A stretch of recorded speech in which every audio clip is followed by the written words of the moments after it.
तोहर मेहंदी रची दुआरा प बाजा बजी। काल्हू तोहर मेहंदी रची दुआरा प बाजा बजी।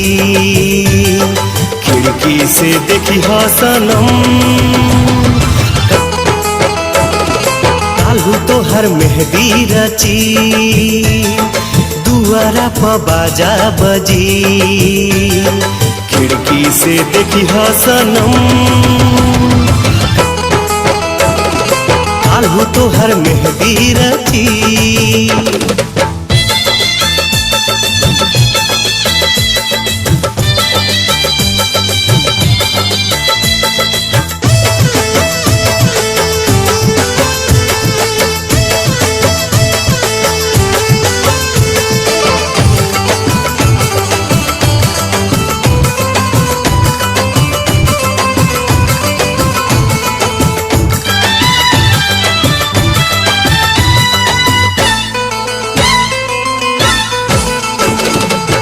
मंगिया में से नुरा परी केहू तोहर बहिया धरी।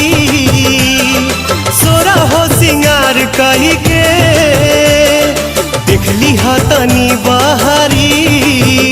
जब परी निगाह जनी भरी ह तू आह। जब परी निगाह जनी भरी ह तू आह। भाई अक्षर ज्ञानी बानी हे बोले काल्हू तोहर मेहंदी रची दुआरा प बाजा बजी। खिड़की से देखी हो सनम काल्हू तोहर मेहंदी रची।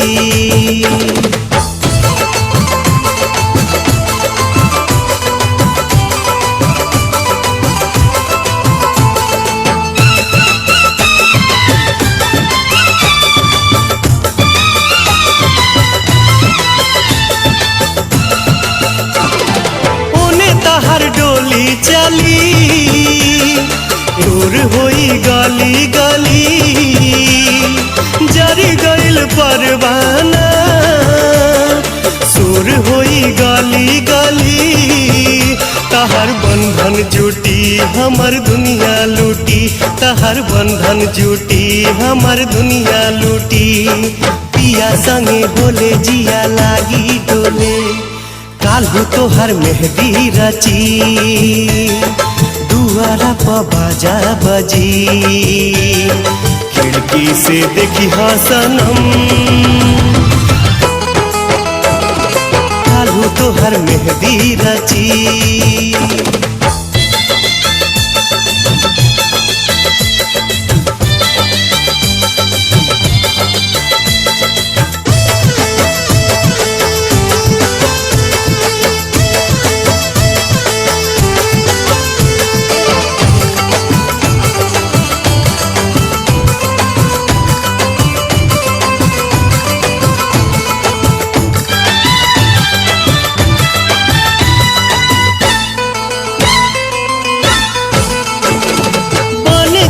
दोसरा के जान छूटी जाई हमर परान।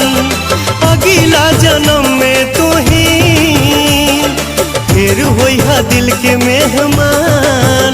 धरे कौनो चोला प्यार हमर होला। धरे कौनो चोला प्यार हमर होला।